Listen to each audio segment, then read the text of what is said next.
Alrighty, guys. Welcome.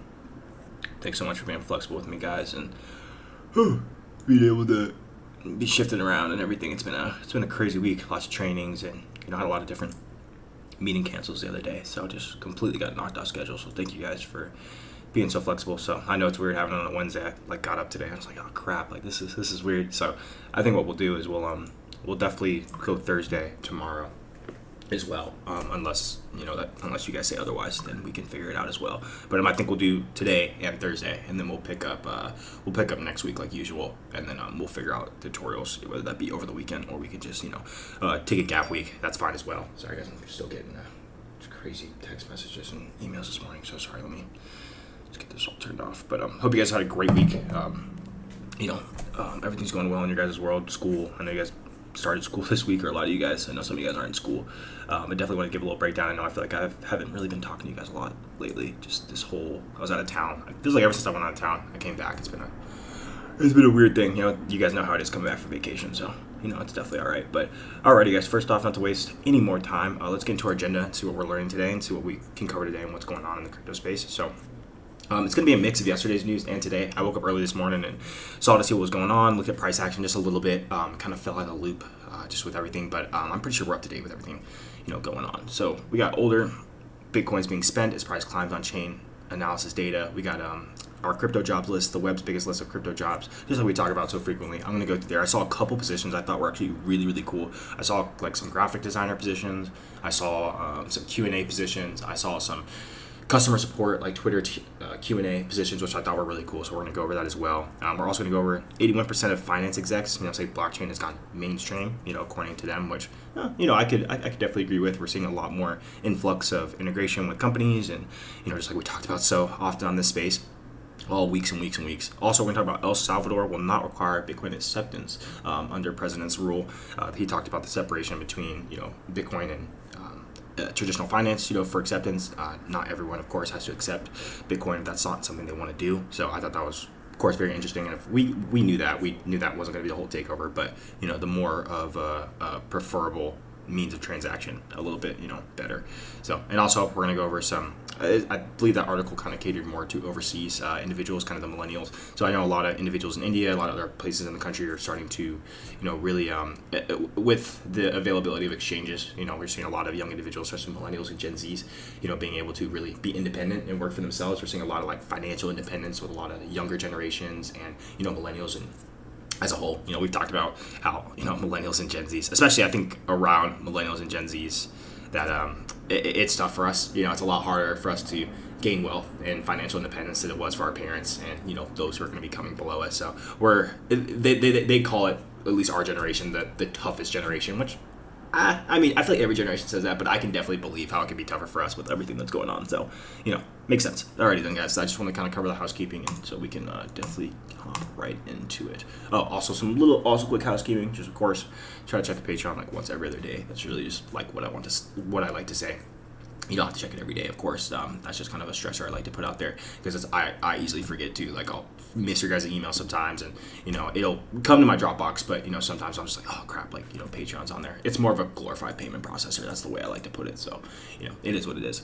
So our first one, we're gonna hop into our Reddit post quickly. The U.S. House has voted to block any amendments to the infrastructure bill. It is set to pass. That is a big setback for crypto communities. So we talked about this. We talked about the infrastructure bill. We talked about all the issues that they had and all the revisions that older individuals were making in play. We knew that some of these guys didn't know what they were voting on. We knew that for a fact. And we also knew that some of the laws were not we couldn't accommodate to some of these laws in terms of the rules that they were putting in play. So people, I found this on Reddit. This was posted about 13 hours ago, and I've read through some of the comments. And I mean, Reddit's great. For anyone who likes to go for information, you got to know where to look. Of course, every place has its not good sections, but I overall believe Reddit is a great source of information. So really, what this means for us moving forward, kind of like what we talked about a couple weeks ago when this law was coming into place, and we thought there were going to be changes and shifts. And I mean, granted, this is just a Reddit post, and we do not know, but this is of course what we hear is that no changes will be accepted.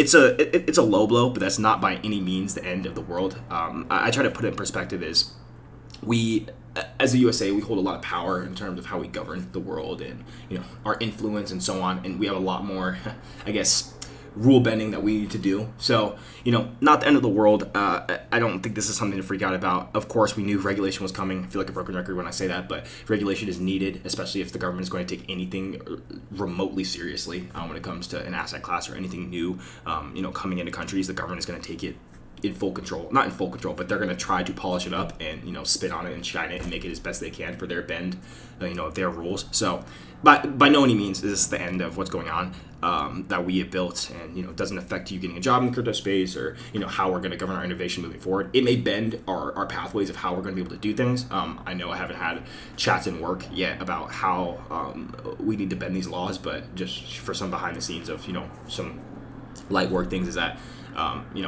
I do a lot of consulting and other different things for, my company. And, we get a lot of crypto guys and, having to explain to them, hey, do you understand what you're getting into? Do you understand that, this may not be as effective? And, really just giving good, rich insight. So I was reading some of the comments and, people are just mad at politicians. Sorry for the language, but, it is what it is. People aren't very happy. So we'll pay attention to this and we'll keep moving forward. But I think this is important to lay on the table that our guys don't understand really fully yet, even though it seems that enterprises are kind of attacking left and right. But we will continue to move forward and we'll keep paying attention on this. Of course, don't know how true this is, just of course by Reddit, but it would seem legitimate, of course, just by the way we moved before the bill was passed, and the other politicians who did not feel the same way as others versus pro crypto and anti crypto. So definitely want to throw that out there. Just give some wheels turning. We expect the best, but prepare for the worst. All that. I don't know that saying word for word, but you guys definitely understand that saying. So also, I'm going to go over older Bitcoins being spent as price climbs on on-chain data of Glassnode. So we have looked at price action. I know we're sitting about like 47, 48. I know we broke 50 like just slightly the other day. So we're sitting in that range now, and you guys know that once we break 50, we got large upside, until our next all-time high, which is about $64,000. So really what this is going to tell us and why we cover Glasschain node data so closely and why we talk about it often is it really is pretty accurate. Of course, no indicator or anything is going to be spot on in terms of exactly what's going to happen. That we're just here to talk about what's going on and, of course, give you the thought process and the critical thinking to, of course, make your own educated decisions. That's, of course, what this is about for, all my new individuals who may not chime into this every day or kind of been coming in halfway. So it is really just its opinion. It's just, of course, just getting everyone in the same place, and, you can have your own critical thought processes. So as we've known over the years, and of course with all the growth and capitulation of the cycle, is that usually longer holders, when we see higher price action, older Bitcoins, will be sold off or they'll be moved in terms of the higher price action to secure profits or do whatever they need to do.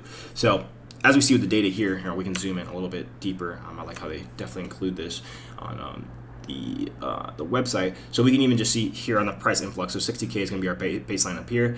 We had our capitulation and fear. Sorry guys, don't know why I couldn't say that. We had our capitulation and fear here, and also the increasing spending by older hands up here. So we knew, just like we said, depending on your price allocation, you bought at 12K, probably would be a bad idea to sell some off if we're hitting 60. It's about a 2.5x, 3x right there on your money. So that's definitely something I like to throw out there pretty consistently, that if you need to take, and it's a very common question I get, or not even question, I think it's like, oh, like when should I take profits, or is this a good time? Me personally, guys, this is really just what I tell all friends and family and everybody. Like, this isn't financial advice. It's just, if you're up significantly and that money can change your life, or if they're open up new doors for like passive income ways, or like you can buy a new house or finish a down payment on your house or buy a new car, like something that you're really going to need to propel your life forward, whether that be curriculum wise or work wise or anything that you want to do, that's nothing wrong with taking profits. Like, I feel like the culture is just like, oh, never sell. Like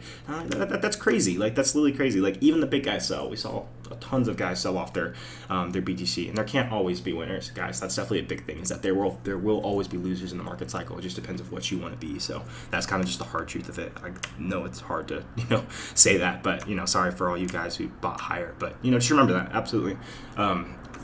Also, scrolling down the chart, they give a ton, more data here in terms of exchange balances decline from 2020 to April 2021. That was kind of our downsloping action when we went from our local top like 60, yep, 64 to lower to about that 26 range, and we slid for about 2.5 months, I believe, 3 months. Sorry, my dates are getting mixed up. But long story short, this article really gives good insight in terms of how we're feeling in the market. I mean, the price action is reflecting that, and the on-chain data kind of just secures that in terms of how we're looking. So patience is the key. So we'll definitely see how we're going. We know that 50K is a big psychological level. That when we do break that, that is going to be a huge, huge leap. Historically, is usually what it does for us to move forward and up into this market cycle. So also a very, very good thing to see, and we will cover some price action as we get more to it. Also, this is a pretty fun one as well. Where it's late in the thumbnail. So we have Visa enters the NFT market, buys CryptoPunks for $150,000. This is just the beginning. So I thought it was pretty funny that Visa did this. I mean, I think they bought like 3, which is pretty crazy. So if you guys don't know about you guys have probably seen them. If you guys are staying relatively attentive. CryptoPunks have been absolutely insane. Like, the average baseline is like $300,000 for these CryptoPunks. And the reason they're so important, and this is, of course, the baseline of why they're so important, is that they were the first minted NFTs, and there's only about 10,000 of them. They opened up in about 2017, and they are one of the first OGs, on the space. So that's one reason why they have the growth and the acceptance they do right now. And also, NFT mania has been absolutely out of control. You guys have probably seen it too. You got Rock NFT selling for $600,000. You got just people flipping NFTs, buying them for $1,000, flipping them for like 35. I've seen some crazy stuff, seriously. And I mean, that's one of the reasons we do, lay down some of the information that we do for NFTs and saying, hey, don't count these out. Not saying everybody needs to go in there and try to flip NFTs and become a millionaire that way, but it just shows you the value that if you do hold some of these, whether it be for a week, a month, 2 months, 5 months, 6 months, a year, you can show the influx and the appreciation of value from some of these NFTs. I'm not hit or miss at all. I enjoy NFTs because I'm an artist. I came from an artist background. I was going to be an architect in school, so like I loved art, I loved designing and everything I wanted to do before I switched over to software engineering. But I mean, I think NFTs are awesome, and they cater just more than just the artists. Just like we've talked about also in the past, that NFTs can easily cater to sports events, very important events such as entertainment as well. So I mean, just think about it. Like you go to NBA Finals game 7, you get an NFT airdrop for just going to the game on top of your ticket, right? And then you hold that NFT and you can sell that possibly a couple months later, or maybe sell for value. Just like if you were to catch like a baseball at a game, if that was like the baseball player's a thousandths hit home run or something like that. So it's really how you view it. I think it's heavily perspective based. I think people who just may not grasp it fully enough just maybe don't have enough information on it. So that's just definitely my personal educated opinion. But realistically, Visa just came in here and scooped up they scooped up 3 of these. So they spent a total about 49.5 ETH, about 150,000 for the company's collection on August 19th, signaling a major entry for the NFT market by financial service firm. They got Punk 7610, the NFT project known as CryptoPunks. We covered that. It gives all the little details of 10,000 pixel portraits. So I mean, we knew, the crazy thing is, like, we already knew Visa was doing things with Ethereum in terms of their payment processing overseas. We knew that they're already building some of their external networks on Visa's ecosystem. We've known that. So, I mean, this is kind of just another icing on the cake to show them, like, I think they're just showing us that, like, hey, we like this. This is something we're going to do. And this is what we're doing. And if you like it, you can follow us. If not, then you can, I don't know, you could just go away. So, I mean, we've talked about Visa plenty of times, and it seems that they are continuing to, wiggle their way in and find a nice place at the table, in NFT land and in crypto land. So that is phenomenal, as we always like to see. And also, we're going to go over to our crypto job list, guys, as well. Let's go see if I saw this yesterday. I'm not sure if the list updated pretty bad. So let's hopefully they have, I should have tagged these and saved them, guys. I'm so sorry. I should have saved some of these. Let's see if we can look them up here. Here we go. Here's one. That's senior front end. Let me see. Oh, here we go. Yeah, graphic designer here. This was posted 4 days ago at Wild Credit. Let's keep going. Let's see if they have anything else. I know I saw a ton. Oh man, I saw like Q&As yesterday. Oh man, I saw just so many. Here, another graphic designer at Baby Cake, chief marketing executive. I mean, that's not as crazy as it sounds. Like, that's another thing, guys, is that like some of these applications, and like this comes from the recruited and the recruiter being on both ends, like sitting down, being recruited by an individual and also being the recruiter. Like, I know every recruiter is different of what they're looking for, and of course it varies on the company and what's going on. But I mean, seriously, like here, let's just like look at some of these roles, right? And I mean, I know it's more on LinkedIn than it is on other sites, but like some of these in-depth, skills and responsibilities aren't exactly, all needed. Sometimes they just put them up there, and I've had to do this too. They just put them up there to weed out the people who, maybe don't know full about and don't want them confident. Like, hey guys, I've been in interviews where like I don't even have to do a technical test. Like your interview skills and the way, like I've had verbal just talks, like where you hop in, sit down with a developer, individual, or anyone in the area that you're focusing on. You talk about some crypto stuff, or maybe whatever the topic may be that you're going for. You maybe have a 30-minute conversation, and this is, of course, this isn't for everything, but you may just have a conversation. They may look over your portfolio, and like boom, you may get hired just like really right then and there, or a couple days later. Of course, like I said, it's a very broad spectrum, but especially in this space, it's very, very common that this stuff happens, for sure. So I definitely wanted to put this out here, guys, just to show you that there's tons of opportunity, not just developer side. Community manager. This is another good one. I looked at this one. I believe you just handle responsibilities such as engaging with communities. Here, let's see, set a plan for implementation of community strategies. Monitor and track report of engagement across all communities. So basically like a social media manager. Like I've done this too. Like I literally I'm still in the process of my contract for doing something like this, which I did for the Olympics over in Tokyo, which I didn't go to Tokyo, but it was just something I wanted to put out there. I'm just laying this all out, guys, to show you guys, like, if you're scared or like there's something you kind of want to do, but you're like back and forth. I was the exact same way. I was like, oh man, I don't know if I have enough skills yet. What if I, they tell me no, or like, what if I get like a bad review and they don't like, they leave like something bad. It really is just just shoot your shot. I mean, it's crazy. Like these guys are looking just as hard as you're looking for them. So that's kind of just what I put out there, and this is something that I like to continuously put on here for you guys, because I mean, I've seen people do it. I've seen individuals come in this space and absolutely flourish. Like, it's crazy. So just wanted to throw that out there and kind of just get your guys' guard down and see if that is something you guys are interested in. Also, I'm going to go over Budweiser as well. Budweiser bought beer.eth domain name for 30 ETH, Rocket NFT for 8 ETH. So we're seeing Budweiser, the big American alcohol provider. Sorry guys, woof. Hop into the space and attack their NFTs and crypto domain section. We haven't covered domains very much in this stream at all, actually. I think we covered it once, and it was quite a while ago. But this is something I've collected, and I actually plan for the future. I don't know if you guys remember, depending on how old you are. I mean, by no means am I old, but back in the .com bubble, there was the domain craze where people were buying up domains like crazy. Popular domains that they thought were going to be used widely in the future. People at the beginning of the internet were like, I think the internet's going to go big. Let me buy some of these popular domains. So some of those domains would be popular in terms of travel, entertainment, big company names for the gamble. Let's see what else here. Shopping centers, physical items. So like beer, beer.eth, or, another one like findinfo.crypto. Like those little rhyme and jingles, things that you may think are going to be popular in that sector. And the most popular sector, searched up on Google and by YouTube is education and travel. So, education will forever be one of the top sectors across all the boards, especially search for school, university, work trainings, etc.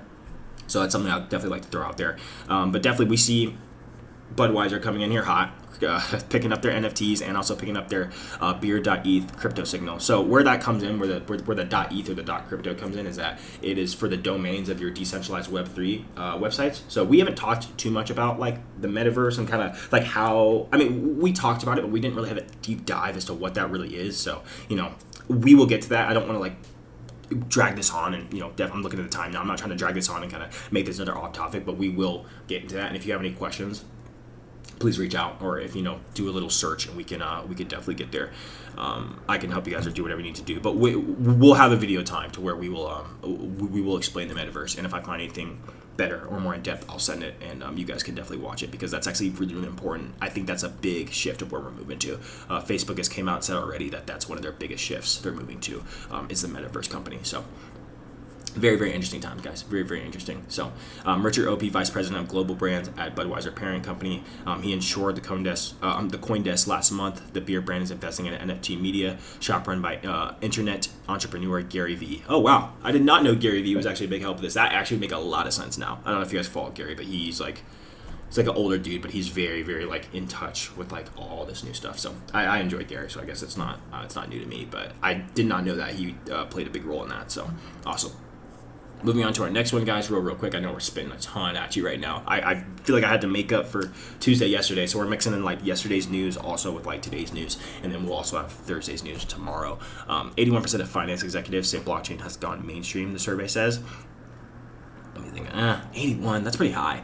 I don't know if that's just attacking the U.S. or if that's just overall. I would believe I would believe the worldwide because I don't know it's in the thumbnail, but I don't know if I had the article in here just because it wasn't I didn't think it. I thought it made the cut, but there were a couple other ones important, but I thought I could just verbally explain it. But we know that, at least for me, Kenya is in Africa overall as a continent, but Kenya in particular is the highest use for crypto transactions in the world. So, and we know that being in a first world country such as America or Europe, anywhere where you are, where you have access to power, water, immediate food, hot food, and if you're in a first world country, let's just put it that way. So a lot of these undeveloped countries, Africa's not all bad and just underdeveloped, but we also need to remember as people who haven't experienced some of the things that others have experienced in other countries that you're in 2021 about to be in 2022, your infrastructure is 2022 and 2021, actually sometimes more ahead depending on where you live, but some places in Africa they're stuck in like 2008, 2011. Like some people just got iPhone 4s or iPhone 6s. I'm blessed enough to be to other countries and like see some of this firsthand. When I was younger, I haven't been there in quite a while, but I've seen, the big difference. Just story time real quick. I usually don't get very personal on here, and I think I'm going to start doing that because I think it's good, relatable content. I went to China when I was younger, like 8, I think. I was like pretty young, and I remember us stopping in a village because we had to. If you guys know anything about China, it's really shifted to the right side. Same with Canada. Most of China is just rural. It's very terrain. It's just wildlife. Nothing out there. It's just same with Canada. It's all just jungle, or not jungle, but it's just all just rural area. And we were stopping through, and I had some Chinese kids come up to me, and they'd never seen an African American person before. So they were like, "Oh my gosh!" They were like, touching my skin, like touching my hair. They had no idea. So I was like, that really put in perspective for me when I was young. I was like, "Oh my gosh!" Like these people have never seen a black person before, and I was like, wow, like that's crazy. So just a little story time right there. I'd like to put in personal reference. I'm gonna start putting in more personal references, here and there, just to, for some more relatable content. But getting back to the article here, what is your level of agreement or disagreement with each other on the following statements? So this is what they did. Let's see. Blockchain technology is broadable, scalable, and has achieved mainstream adoption. Okay, can agree with that. Our executive team believes that there is a compelling business case for use of blockchain digital assets and or cryptocurrencies within the organization or project. Okay, 93%, 83%, good. Our business suppliers, customers, or competitors are discussing or working on blockchain digital assets or cryptocurrency in context of solutions for strategies. Good. And my organization will lose an opportunity for competitive advantage if we do not adapt to blockchain digital assets. True. Okay. All right. Those are some really good questions, actually. Those are some actually really good questions. I'm going to put this in the chat, actually, so you guys can... I don't know if I can link images, but... That's awesome. That's actually awesome. But I'm not sure the source survey from that. It says source Deliet. I have no idea. I've never heard of Deliet. Could be all around the world. Could be just regional. Have no idea if we're gonna be 100% honest, guys. But that's a great shift. That's a pretty large shift from what we see. And also shifting over to our El Salvador will not require Bitcoin acceptance for everybody. President Buklu confirms. So just quick little overview of what the president has said. We know that the IMF has stepped in plenty of times. We talked about the IMF. They are the large overseers of funding for a lot of these smaller countries in terms of their currency and their banking system. For those who didn't know, if you're a bigger country, you usually can maintain your own financial system. But if you're a smaller country like Panama, Venezuela, anywhere to where you don't really have a large entity, especially like the U.S. or Europe or some of Europe, I know, but the IMF does cater to a lot. They are kind of the big brother and the overseer of making sure everyone stays on the financial track, especially for the country as a whole. So we saw the trouble that El Salvador was getting in with the IMF. The IMF at the beginning with this Bitcoin law was not very friendly at all. They said, man, they're like, no, like we're not backing you guys on this. If you guys do this, we're not going to support you with physical cash, the green dollar, whatever currency they were using. I think we were using the dollar down in South America. That's the world reserve still down there. But overall, they just continue to say, no, we're not doing it. And now El Salvador, of course, has changed some laws and some other integrations So sorry, guys. I hope I'm not getting sick from that flight. I really hope I'm not getting sick from last week. Continuing to move forward, they continue to say, hey, we're not so sure about this, but as things continue to mature, El Salvador shows that they've done their information, they've done their homework, and that they have this under control. The IMF has been a little bit more catered. Of course, they're not very happy about this, but now they're laying out into the field that, hey, not everybody has to accept Bitcoin. We saw El Salvador, there were some protests down there saying, we don't want this. Some people, of course, did not agree with everything of what Mr. President Buckley said. But, hey, we're transitioning, we're moving. Of course, like he said, we're not going to be, it's not going to be a everyone thing. Not everyone has to do that, but it's just that alternative pipeline. And that's funny that it ties back to, what we were saying weeks ago, and we bring it up quite frequently, that why do we have a rusted pipeline for one of the most important systems in our life, which is finances? And we can drive foreign cars, we can drive all these different cars, we can wear all these different clothes, we can do all these different things of showing our personality and individual growth. But, when it comes to money, the most important pipeline in our life, we cannot have a second outlet for that. And I always thought that was crazy. So, that's just one of those things I think is important, of course, is finances. So awesome. And then I don't know if this is, let's see the time, guys. I don't know if this is super important. I think we could get away without this, but overview, this kind of goes over just the kind of the narrative shift from Gen Z individuals and millennials who, come around and they're moving away from the traditional 9 to 5, and they're really wanting to try to work for themselves and really set themselves up for financial independence. This was a report from India that it was a lot of individuals, youngers, who were outside of New Delhi and metro areas in India that were ever since the pandemic, a lot of people couldn't work. Some people got laid off. Of course, the work life has shifted a lot. You guys work too. You notice everyone's short-staffed. People really don't have the patience anymore to sit at a job they don't like. People are moving around very quickly. We know also that the pandemic time, at least for myself, was a big prep time. I took a lot of classes. I brushed up on some skills that were important. I continued to show, that I was improving in whatever area I wanted to improve in, and we're seeing that around the world. I mean, even just here, it's so crazy that you live where you live, and you may read news and see what's outside of your bubble, but you really will never live outside that bubble in terms of unless you go live in another country. That's a little different. But realistically, like you really share a similar path with someone else around the world. They're relatively closer. They're a lot closer to you than you think. Like they are, in terms of your daily schedule, what you like to do, your work. So, I mean, this was a more study out of India, but I mean, India's got 1.2 billion. I mean, like it's got 1 billion people, but New Delhi's got like 365 million people, and that's take the whole U.S., put that in New Delhi. That is the New Delhi. That's the capital of India. I mean, that's pretty nuts. Could you imagine everyone in the U.S. living in one capital? That's insane. You have no room to do anything. That's absolutely crazy. But back to, I'm sorry, I'm getting off topic today, guys. I'm sorry, I missed you guys, so I'm just trying to, really give you guys all the spill.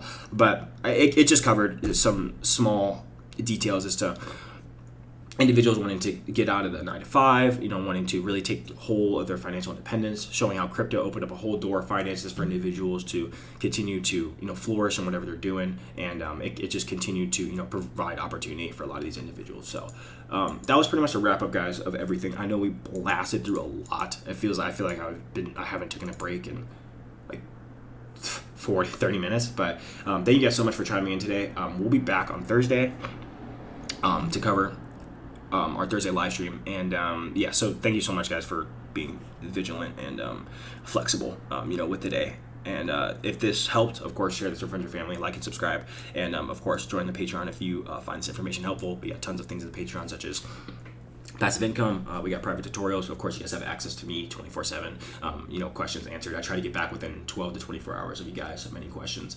Advice when I can give it. You guys know I'm not a financial advisor, but you guys get questions. I'm going to answer them, the best I can. I'm going to be 100% transparent with you guys. So awesome, guys. Thanks so much. I really, really appreciate it. You guys have a great rest of your week, and I will see you guys tomorrow. Bye-bye.